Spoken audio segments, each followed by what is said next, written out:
देखो a की power 1 है और इधर a की पावर 1 है, तो 1 + 1 a की पावर 2 हो गई। और ये जो ऊपर 2 लिखा है यही पावर होती है या घात होती है। तो किसी संख्या को उसी संख्या से गुणा करना, जितनी बार गुणा करोगे वो उसकी पावर होगी। जैसे अगर हम आपसे कहें a × तो आप क्या कहेंगे? a की पावर 3, 1 यहाँ, 1 यहाँ, 1 यहाँ, ये तीनों 1 जुड़ के क्या बने? 3 बने भाई। ठीक है। अगर ऐसे ही हम कहें a × a अप टू कहाँ तक? n टाइम्स तक। ठीक है ना भाई? तो a की पावर कितनी होगी बताओ अमन? यहाँ a की पावर कितनी आएगी? n आ जाएगी, क्योंकि n टाइम तक। ठीक है। तो सबसे पहली बात सीखी कि किसी संख्या को उसी संख्या से गुणा करना ही घातांक या पावर कहलाता है। अब पावर होते क्या ये तो हमने जान लिया। अब इसको कैसे यूज करते? हमने लिखा a की पावर x × a की पावर y। तो मेरे भाई हमेशा याद रख लो, if base is same. Base क्या होता है? जैसे लिखा है a की पावर 3, तो ये जो नीचे लिखा है इसको हम लोग बोलते हैं बेस। क्या बोलते हैं? बेस बोलते हैं। और ये जो ऊपर लिखा है इसको बोलते हैं पावर। ठीक है भाई? If base is same then power always add in the case of multiply। गुणा के केस में यदि बेस समान है तो पावर हमेशा जुड़ती है। गुणा के केस में यदि बेस समान है तो पावर हमेशा जुड़ती है मेरे भाई। तो ये हो जाएगा a की पावर x + y। क्लियर हो गई बात? तो ये फर्स्ट फार्मूला आपको याद रखना है। कैसे है? ये देखिए a की पावर 1, a की पावर 1, तो a की पावर 2 हो गई, जुड़ गई पावर। ठीक है भाई? अब अगला चीज़, सेकंड फार्मूला। अगर हमने आपसे कहा a की पावर x a की पावर x भाग a की पावर y, तो आपको याद रखना है कि ये हो जाएगा a की पावर x - y भाग के केस में। अब बेस क्या होना चाहिए? सेम होना चाहिए। अगर बेस सेम नहीं है तो ये कहानी नहीं चलेगी। ठीक है भाई? चलिए अगली चीज़ समझिए। a की पावर x की पावर y, ब्रैकेट पे ध्यान रखना, इसका मीनिंग होता है a की पावर x × y। मेरे भाई क्या होता है? x × y। बात समझ में आई? इसका एक एग्जाम्पल समझो। सपोज लिखा है 2 की पावर 3 की पावर 4। इसका मतलब क्या है पहले ये समझो। 2 × 2 की पावर 4, समझते रहे ना? इसका मतलब यहाँ पावर 1 है, यहाँ पावर 1 है, यहाँ पावर 1 है। तो 4 जब इसके संग आएगा 4 × 1 = 4, 4 जब इसके संग आएगा 4 × 1 = 4, 4 जब इसके संग आएगा 4 × 1 = 4। तुम खुद देखो, जब इन्हें जोड़ोगे तो हो गया 12, क्योंकि गुणा में घातें जुड़ जाती। 12 का मतलब 4 गुणा 3। तो तुम्हें इतनी मेहनत नहीं करनी थी। जब ऐसा ब्रैकेट लगा हो तो पावर की क्या हो जाती, मल्टीप्लाई हो जाती है मेरे भाई। समझ में आ रही बात?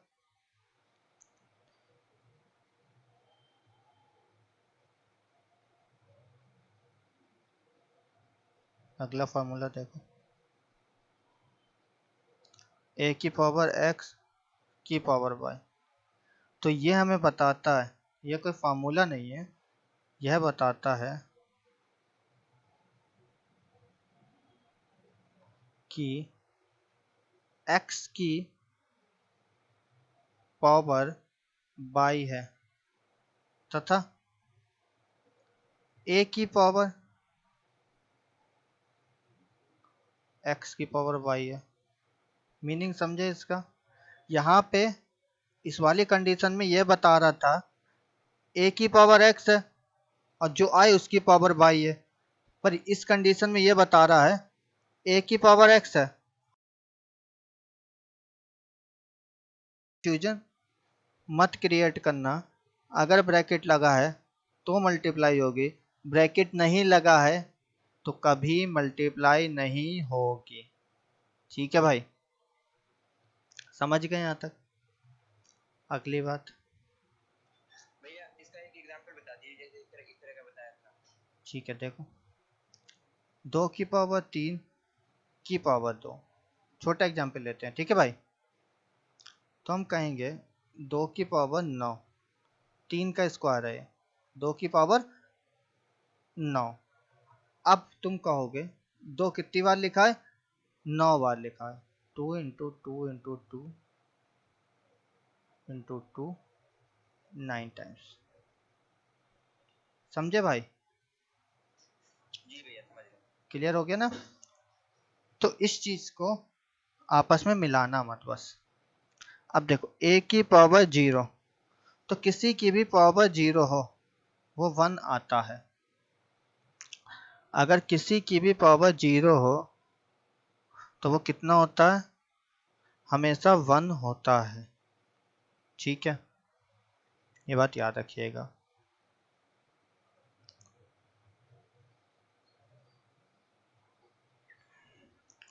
अब हम देखते हैं करनी क्या होती है। बाकी कोई फार्मूला टाइम के संग बताएंगे आपको, ठीक है, जैसे जैसे क्वेश्चन करेंगे। करनी की बात करते हैं। करनी को इंग्लिश में बोलते हैं रूट। ठीक है, क्या बोलते हैं, रूट बोलते हैं मेरे भाई। ठीक है, इसका एक सिंबल होता है इस तरीके का, ये सिंबल होता है रूट का। अलजेब्रा में जब चलेंगे तो रूट आपको बताएंगे क्या होता है। ठीक है, तो इसका एक सिंबल होता है रूट। करनी का मतलब होता है पावर किसमें होना, भिन्न में होना। जब पावर किसमें हो जाए, भिन्न में हो जाए, तो करनी होता है। फॉर एग्जाम्पल के लिए समझते हैं, देखो 2 की पावर 3 कितना होता है, 8 होता है, हाँ कि ना? हम कहें 2 की पावर 2 कितना होता है, 4 होता है। 2 की पावर 1 कितना होता है मेरे भाई, 2 होता है। 2 की पावर 0 कितना होता है मेरे भाई, आप कहोगे 1 होता है, सॉरी 1 होता है। क्लियर नहीं आता? तो अगर आप ध्यान से देखो पावर क्या हो रहा है, एक बढ़ रहा है। तो जब हम एक कम कर लें, पावर एक क्या करें, कम कर लें, 2 की पावर -1, पता नहीं कितना होगा। ठीक है, जो भी कुछ हो भगवान, मतलब उसे छोड़ दो, x मान लिया। ठीक है, या तुम इसे ऐसे देख लो। अब 2 की पावर -1, इसे क्या लिख सकते हैं, 1/2 लिख सकते हैं। पावर को नीचे ले जाओ तो प्लस में हो जाता है, ये चीज़ यहाँ समझ लो। a की पावर -x है तो बराबर होता है 1/a की पावर x के। यहीं पे एक फॉर्मूला और समझो, a की पावर x, ऐसे समझो,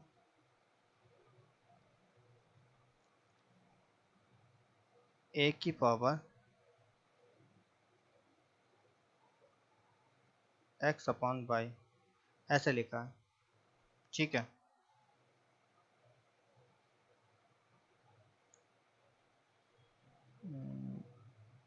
ऐसे नहीं,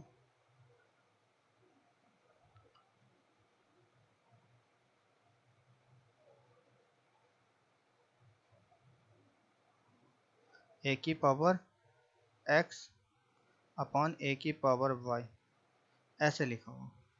इसे हम लिख सकते हैं ए की पावर वाई अपॉन ए की पावर एक्स। कोई फर्क पड़ेगा? बताओ भाई।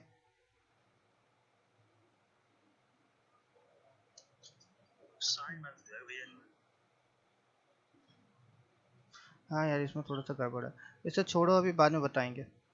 अभी तुम्हें वाला फॉर्मूला बस ये समझो, ए की पावर माइनस एक्स बराबर 1 अपॉन ए की पावर एक्स। तो तुमने क्या देखा, पावर माइनस में था तो 1 अपॉन में चली गई, ठीक है ना, समझते रहना इस चीज़ को। अब हमने कहा तुमसे एक्स स्क्वायर, या ऐसे समझो 2 की पावर 3 बराबर 8 के, इस तरीके समझना। तो अब देखो यहाँ कितना चल रहा है, 1 चल रहा है मेरे भाई। बराबर से जब ये चीज़ इधर जाएगी, देखो 1 इंटू 3 चल रहा है, 8 की पावर 1 चल रहा है, ठीक है भाई। अब यहाँ पे मल्टीप्लाई में बराबर से इधर जाएगी तो किस में जाएगी, भाग में जाएगी, क्योंकि गुणा का उल्टा होता है भाग और प्लस का उल्टा होता है माइनस। तो 2 की पावर तो 1 रह गई अंडर रूट में, सॉरी अंडर रूट नहीं, 8 की पावर 1/3। अब इस पे तुम लगाओगे रूट, 8 तो अंदर रहा, ये जो नीचे 3 आया वो यहाँ आ जाता है, क्यूब रूट हो गए। तो इसी को पावर 1 को ही हम लोग रूट बोलते हैं मेरे भाई। और होता क्या है कि बराबर से जब कोई चीज़ इधर उधर जाती है तो अपने चिन्ह के विपरीत चिन्ह में जाती है और अपनी फेस वैल्यू को कभी नहीं छोड़ती है। फिर से सुन लेना इस बात को, बराबर से जब कोई चीज़ इधर से उधर जाती है तो अपने चिन्ह से विपरीत चिन्ह में जाती है और अपनी फेस वैल्यू को कभी नहीं छोड़ती है, ठीक है भाई। अब फेस वैल्यू की बात किया, यहाँ पे ये 3 था पावर, क्या था ये, पावर। तो इधर भी जाके क्या बना, पावर बना। अगर ये बेस में होता तो इधर भी जाके क्या बनता, बेस बनता मेरे भाई। तो इस बात को याद रखना, ठीक है। तो रूट आपको क्या समझाया हमने कि कोई भी चीज़ किस में लिखी हो, पावर 1 में। जैसे 8 है, यहाँ पे 3 है, इसका मतलब है 8 की पावर 1/3। सही है यहाँ तक। अब रूट से बाहर निकालने का कंसेप्ट समझो, ये क्या है, 2 का क्यूब है की पावर 1/3। अभी बताया था a की पावर m की power n, m into n, ये कट गया, 2 की पावर 1। क्लियर हो गई बात। तो हम लोग क्या कहते हैं, पेयर बना लो। यहाँ 3 है तो 3 का पेयर बना लो, ठीक है ना भाई। अब रूट शुरू कहाँ से होता है, रूट वाली जो गिनती है वो शुरू कहाँ से होती है, इस बात को समझो। तो रूट हमेशा कहाँ से शुरू होता है मेरे भाई, स्क्वायर से। ऐसा क्यों, इसके पीछे का रीजन समझो। इसके पीछे का रीजन ये है, 2 की पावर 1 इंटू 1 बराबर 2 की पावर 1। अब इस 1 को तुम इसके नीचे ले जाओ, कोई फर्क पड़ेगा क्या, पावर भिन्न में बनी, तुम कहोगे नहीं बनी। ये तो अभी भी क्या, पूर्ण संख्या है, पूर्णांक है, और हमें भिन्न चाहिए, तभी कभी भी 1 वाला रूट नहीं होता। इसीलिए कहते हैं जब रूट में यहाँ कुछ नहीं लिखा तो 2 मानो। 1 क्यों नहीं मानो, क्योंकि रूट शुरू होता है 2 से। कैसे, 2 की पावर 2 बराबर 4 के। तुम कहोगे 2 की पावर 1 इंटू 2 बराबर 4 के, 4 की पावर 1 चल रही है।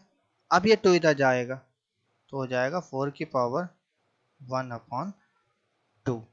अब ये रूट में बना। समझ में आई यहाँ तक बात सबके? तो आगे चलें।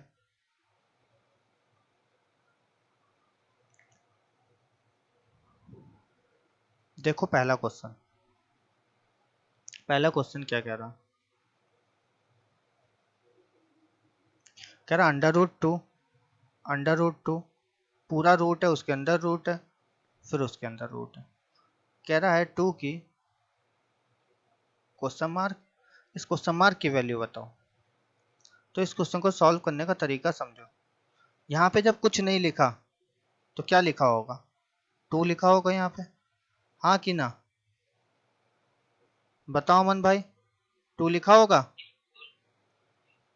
अब तुम एक बात समझो, 2 दूनी 4 दूनी 8 दूनी 16, 2 की पावर 16, एक कम कर दो ऊपर 15, बराबर 2 की पावर क्वेश्चन मार्क कोई क्या करा लो, इक्वेट करा लो। क्योंकि जब आधार समान होता है तो घातों की तुलना हो जाती है।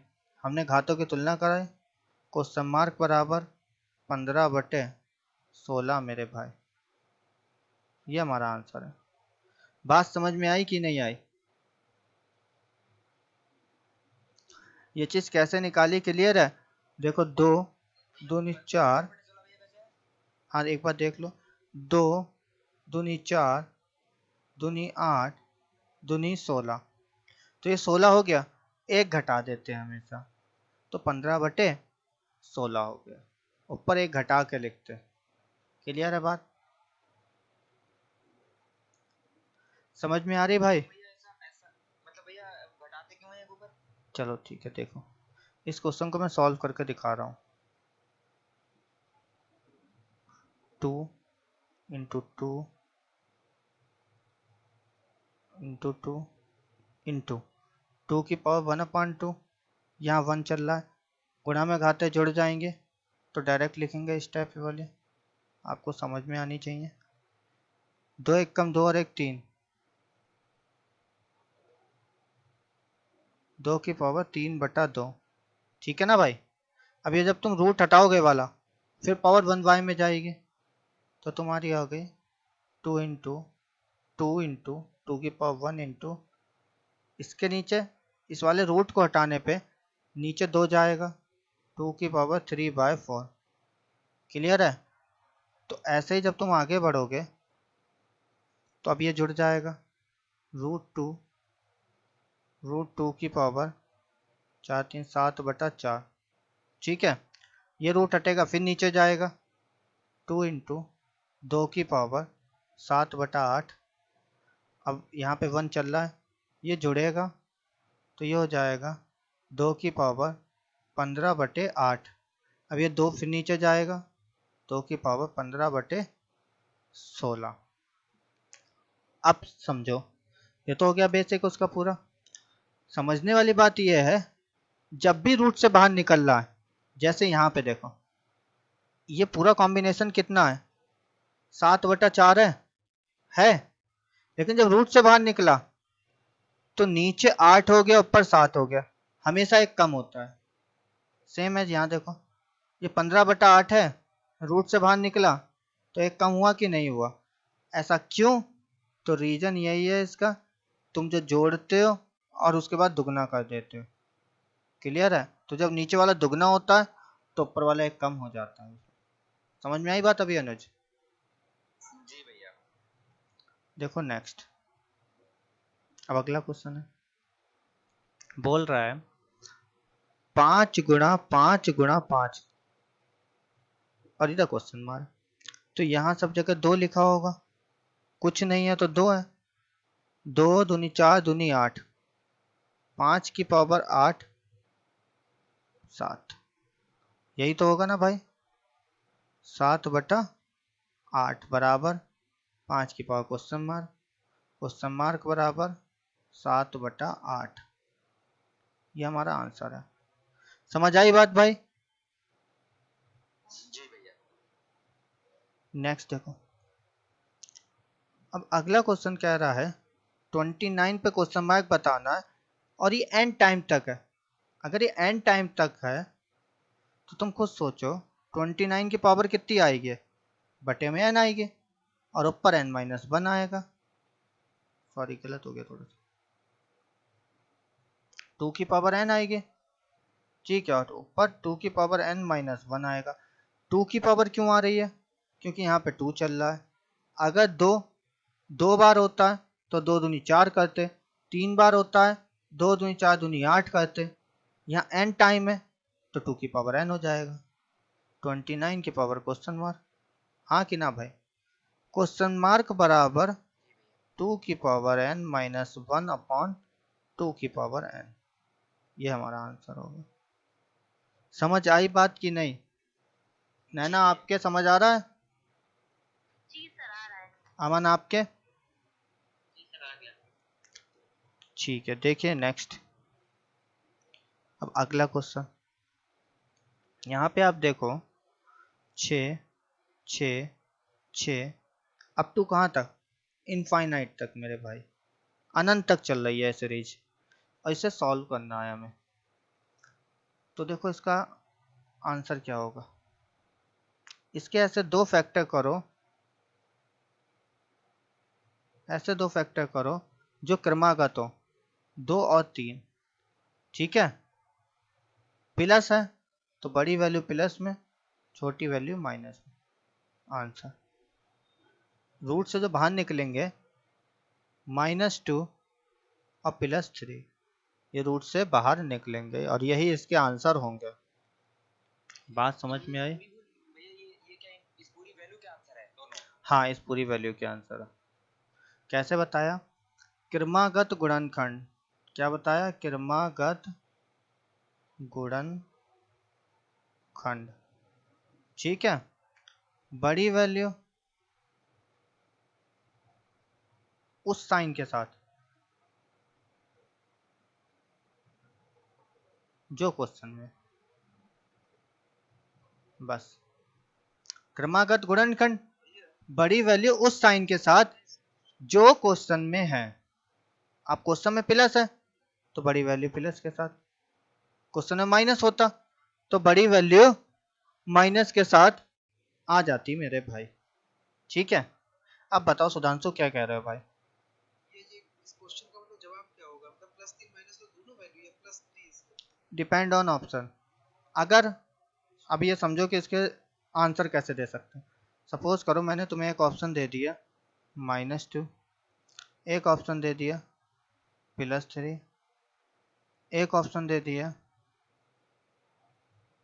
सी -2 +3 और एक ऑप्शन दे दिया नन ऑफ दी, तो आंसर सी वाला राइट होगा, ठीक है भाई। क्लियर हो गई बात? अगर भैया अगर सी ना दिया हो हाँ तो हाँ, फिर बी वाला राइट होगा। अगर सी नहीं दिया होता मान लो, तो हम प्लस वाले को प्रायोरिटी देते, ठीक है। ये भी नहीं दिया होता, उस कंडीशन में माइनस वाला आंसर दोगे, ठीक है। समझ गए अब? जी भैया। अब देखो इसका बेसिक समझ लो, समझा देते हैं। इसके बराबर x मान लो, मान सकते हैं। अब तुम खुद देखो इस बड़ी सी इक्वेशन में अगर मैं इतना छुपा लूं, इस हिस्सा छुपा लूं, क्या इस आगे वाली इक्वेशन को कोई फर्क पड़ेगा? तुम बताओ।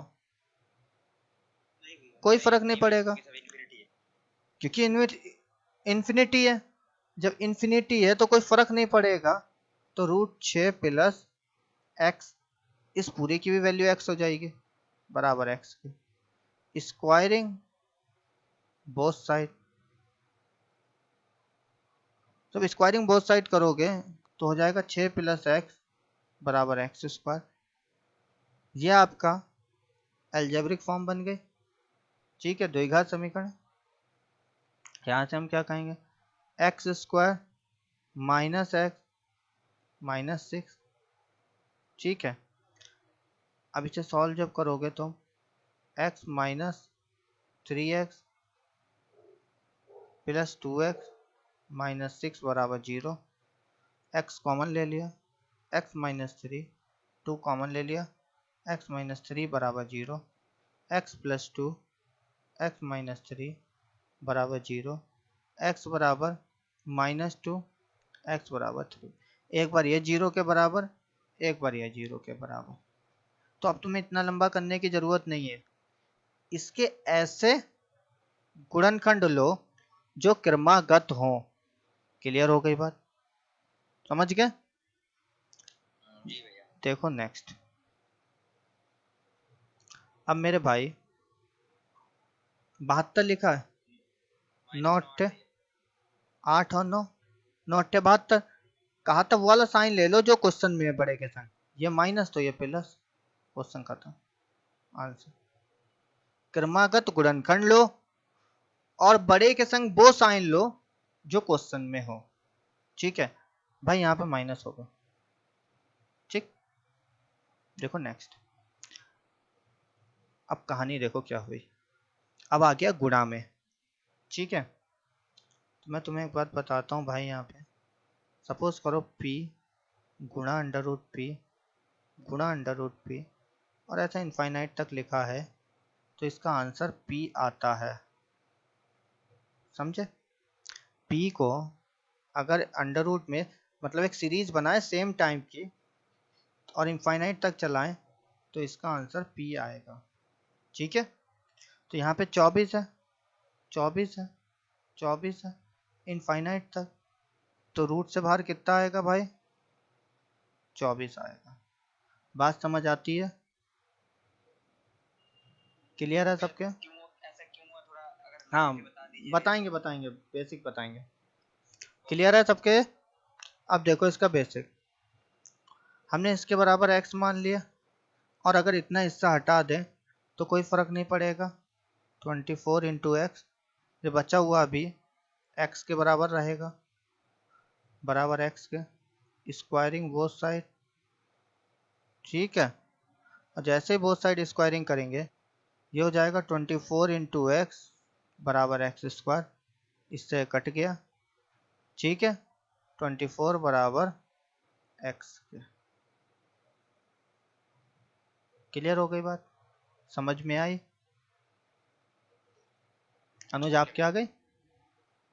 जी भैया। ठीक हमें लगा है, भैया इस तरह से इसमें नहीं ले सकते, मल्टीप्लिकेशन का सिंबल है। ना कोई फर्क नहीं पड़ता, ले सकते हो। ठीक है, अब देखो हमने क्या जाना था कि क्रमागत गुणनखंड हो, यहाँ तो हो ही नहीं रहा। क्या क्रमागत गुणनखंड होंगे यहाँ पे? नहीं भैया। और याद करो, जब द्विघात समीकरण बनती है तो उसके रूट कैसे निकालते हैं? बताओ अनुज, द्विघात समीकरण के रूट कैसे निकालते हैं? सर धराचार्य से। सीधी धराचार से निकालते हैं। Minus b plus minus under root b square minus 4ac upon 2a, ये निकलता है द्विघात समीकरण के रूट निकालने का फॉर्मूला है ये। ठीक है, minus b plus minus under root b square minus 4ac upon 2a। अब मेरे भाई, जब क्रमागत गुणनखंड नहीं होंगे तो आप यूज करेंगे सीरीज धराचारों को। किसको यूज करेंगे? सीरीज धराचार को। अब अगर चाहो तो मैं तुम्हें एक फॉर्मूला इसकी जगह बता रहा हूँ, सीरीज धराचार यूज ना करके डायरेक्ट क्वेश्चन लग जाएगा। अगर लिखा है अंडर रूट में p plus root p up to infinite तक, तो इसके लिए अगर ये प्लस में है तो फॉर्मूला होता है 1 plus minus under root 1 plus 4p upon 2। अगर यही चीज मेरे भाई माइनस में होती, प्लस की जगह क्या होता? माइनस होता। p minus root p up to infinite तक, तो फॉर्मूला होता -1 plus minus under root 1 plus 4p upon 2। फ़र्क केवल कितना आया? अगर ध्यान से देखोगे तो फ़र्क आया केवल यहाँ पे प्लस का 1 है और यहाँ पे माइनस का 1 है, बस, और कोई फ़र्क नहीं। क्लियर है बात? क्या बताया आपको? 1 plus minus under root 1 plus 4p upon 2 plus वाले के लिए, माइनस वाले के लिए खाली माइनस आगे लगा लो, ठीक है। और अगर ये दो फार्मूले याद ना करना चाहो तब आप श्रीधराचार्य से लगा सकते हैं, ठीक है। हम आपको बता रहे हैं इन दो फार्मूले से। P कितना? लगाएंगे तो पहले एक क्वाड्रेटिक इक्वेशन बनाएंगे उसी तरह से x मान हाँ हाँ हाँ, अगर श्रीधराचार्य लगाएंगे तो क्वाड्रेटिक इक्वेशन बनाएंगे x मान के। बट अभी मैं तुम्हें बताऊंगा ये जो फार्मूला बना है वो श्रीधराचार्य ही है, ठीक है। अभी समझा देंगे आगे। P बराबर 3 है यहाँ पे। अब हमने क्या कहा, अगर यहाँ प्लस है तो 1 plus minus under root 1 plus 4 तियाँ 12 upon 2, 1 plus minus under root 13 upon 2।